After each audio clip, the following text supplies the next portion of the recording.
A decade ago, central bank intervention was thought to be temporary, just need to fix the problems and we'll be back to normal in no time. Then years passed and we still needed some stimulus, but it's okay, problems will be resolved soon. Then after literally 10 years of intervention, the markets not only expect more central bank easing, but require it to keep it alive. That's a complete acknowledgement of failure. Game over. You came here for the truth, so let me unveil that for you. Today I have a super jam-packed episode. I'm going to get into what's happening in the markets. I'm going to give you an update on the repos. I'm going to show you what's going on with manufacturing. I'm going to give you the data that you need to know. And I saved the best for last. So the people who stay until the end are going to get the real deal. And it is so important. Let's get into it right away.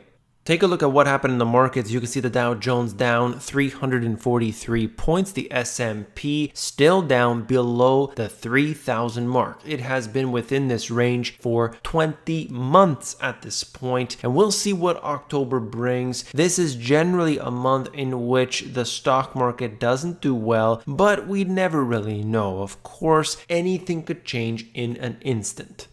Here you can see the different moving averages in the different markets in the United States, and it seems to be very bad at this time, breaking below the 50-day, the 100-day, the 200-day, depending on what you're looking at. All signs of weakness throughout.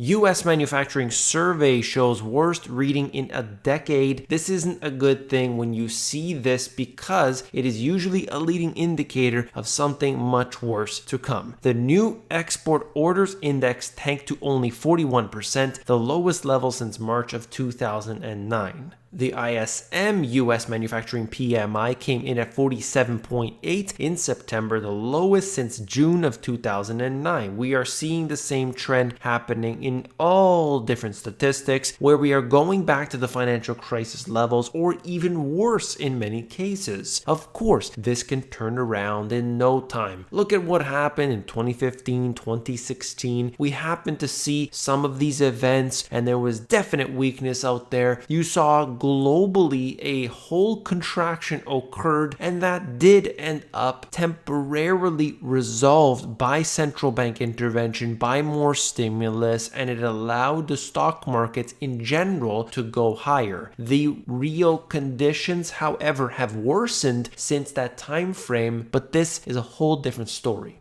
Here's the chart that corresponds to that. You can see manufacturing slump, 47.8. As soon as you make it below the 50, that is a contraction that is displayed right here. According to Deutsche Bank, recent manufacturing data make you worry that this could spread from the manufacturing sector to the services sector. And so this is why I like to mention this type of statistic as well as others. You don't take that one particular stat and simply ignore the rest. It is just one of many. I'm never going to look at the PMI, for example, and think to myself, well, what is the impact of a PMI? Or perhaps the jobs numbers, or perhaps the unemployment numbers. No, I'm never gonna look at it like that. I'm taking a whole set of data, and with all of that information, that's how I'm making my judgments. Not by one or two indicators, which most people do. They think the economy is the stock market. They're completely out of their minds sometimes. After scary manufacturing drop, this is the number to watch on Wednesday. That's right, ADP is going to report the jobs numbers, the private sector, and on Friday we get the news from the government. So we've got two pieces of information that are obviously going to show some good news, but who knows? Certainly could be less than what they're expecting. These numbers are a huge lie anyway. We know this. We've gone through this so many times before, but this is what the mainstream media does. They show you the PMI, it's not so good. So what do? Okay, we simply get people riled up for the next rally. People are going to buy into this rally, even if it's just short term. The algorithms are going to love it unless we get day after day after day of really, really bad news. But all we need is a headline to say trade optimism, and the stock market can recover some of those losses. Just an update on what's going on with the repos. You can see on Tuesday's trading session, $55 billion worth. It's not stopping. We'll see if it inevitably does slow down. At this time, we are still headed pedal to the metal. Let's see what happens with that. I'll keep you up to date. GM on Tuesday idled a plant in Mexico that produces the Chevrolet Silverado and the GMC Sierra, temporarily laying off 6,000 workers. You don't have to worry because just like quantitative easing, it's only temporary, so everybody stay calm. Now I'm going to give you a series of charts. Just wanted to do this first, the PMIs and different manufacturing indicators. At the top, PMI, new orders, production, employment, and so on. It doesn't look good for so many of these, and people need to be aware of them. You can simply look at this list, and in the fourth column, which I'll highlight for you, if you can't see it, the font is quite small, a little blurry here. You could see contracting happens to be a term that comes up all along this list. When everything is moving in one direction, you need to pay attention, okay? So it's with manufacturing or with any of these other sectors, we need to be paying attention to all of it. Global PMI new export orders index, just showing you right here, this is contracting as well. World Services Trade Activity Index has plateaued now. This is showing us basically from the third quarter of 2018 up until the present. That isn't a good thing when you see it for this long not being able to grow, but it shouldn't surprise anybody because 2018 was the year of the reduced expansion. I wouldn't even say contraction, but a reduced expansion of quantitative easing and central bank stimulus, and the markets freaked out. All of the numbers started to drop in the economy. We had some serious problems going on all over the place. Global economic policy uncertainty showing us from 2005 up until present, and we have not seen levels this high in this entire period. So even through the financial crisis, believe it or not, this right here is at a magnitude that we simply haven't been exposed to. Now, while the mainstream media can whitewash it, the central banks can make you feel warm and fuzzy, ultimately for those who are interested in the real data, it's out there for you to see.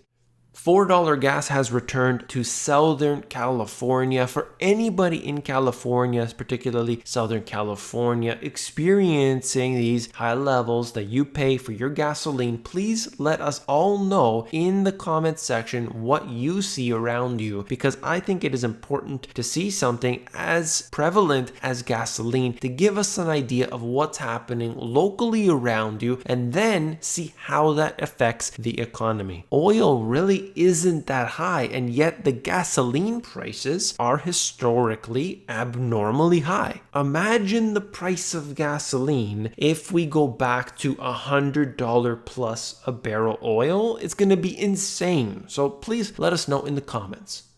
Okay, so you stayed until near the end here, and I got to let you know what's going on. Most of the people have dropped off. Most of the people don't really care about the truth, but you are here and I want to give you the download. Bond pain. Japanese bonds had the worst monthly performance since 2016 in September. This just shows you the monthly performance of Japan government bonds. Take a look at this on the chart. It moved below -1. Hasn't been at this level since 2016. In connection with that, you can see this video here on Bloomberg, Japan's worst 10-year debt auction in 3 years. And take a look, if you can see it, it might be a little small for you, on the right-hand side, the spike up like we haven't seen in years. This shows you what can happen. In this particular case, it's the 10-year yield. But in general, just trying to relate the fact that you have a government like Japan that intervenes in the market more than any other.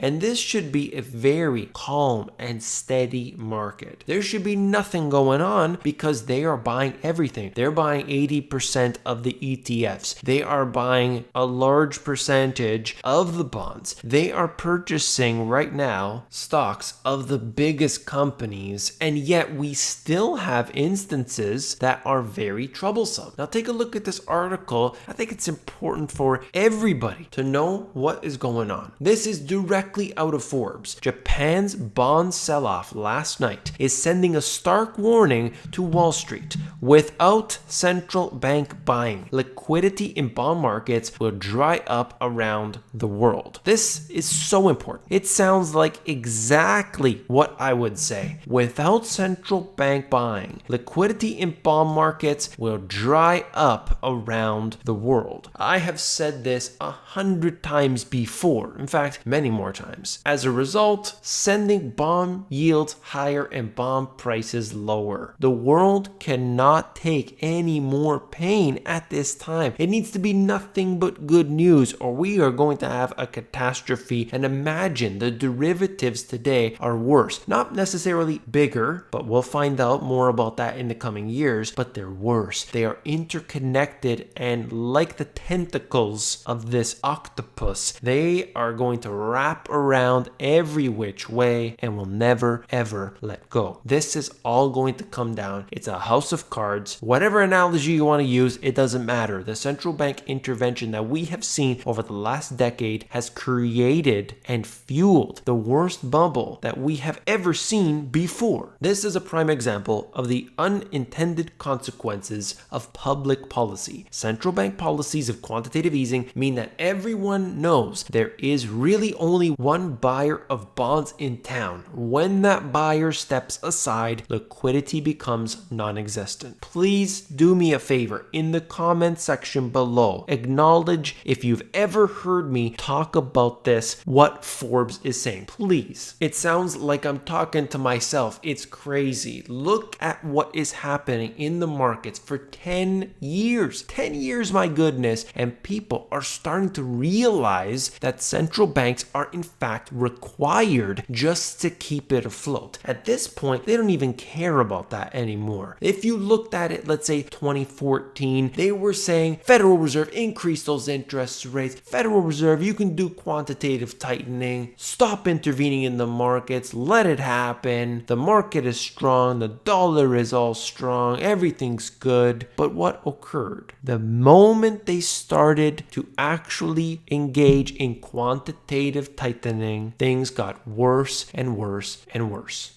Really quickly, just to finish the video off, E-Trade, Ameritrade, Interactive Brokers slammed as Schwab drops trading commissions. I'm sure you heard about this. There's something that I wanted to point out about all of it. No, it's not competition between one company and another. That's pretty obvious. That's linear thought. What I look at in this case here is the fact that you have the retail industry stock buying that has been doing bad for years. These investors have been selling. These investors have not been buying at the rate at which most people believe. It's stock buybacks, number one, and of course we have central bank intervention. They are desperate right now to get people to buy because they are going to make money on the back end. They're going to figure out other ways to pull money out of people. It doesn't necessarily have to come from the trade commissions. They've got other ways around it. So remember, always take your crystal ball and rotate it at 180 degrees